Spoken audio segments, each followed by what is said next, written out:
And then his tour guy gave me a bunch of picks to go with the guitar. So you can see I got 3 of Tom's and 1 of his other guitarists. So that's cool. And they're coming out with a new album on September 13th called Rise, which, it sounds like Cinderella, basically. It's Tom's voice and heavy guitars. It sounds good. They played a couple of tracks from it. So that should be interesting. I can't wait to get a copy of that.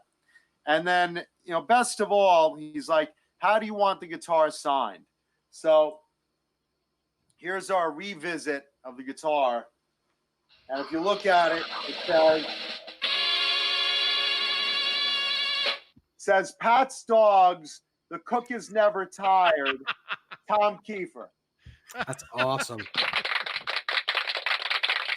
How cool is that? Oh, that's so awesome, dude. Yeah. And he told me the story behind the guitar, how he got it. I said, what, I'm curious, what made you buy an Iceman?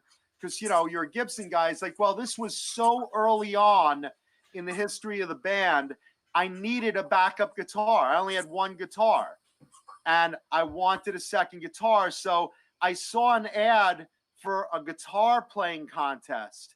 And first prize was an Ibanez Iceman. And that was basically it. He went in with the intention that, hey, I'm a really good guitarist. I can win that guitar. And sure as shit, there it is. He won. So this was basically his second guitar. And, he used it in the early days of Cinderella. And, he liked the shape of it. He liked that it had a fixed bridge. And, we switched out the pickup and, different jack and whatnot.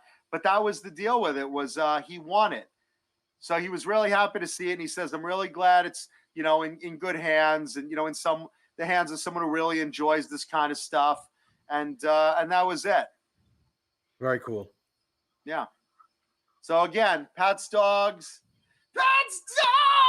And just for the record, I asked him, I said, hey man, a couple of, people have asked me, hey, what is the last line of that song?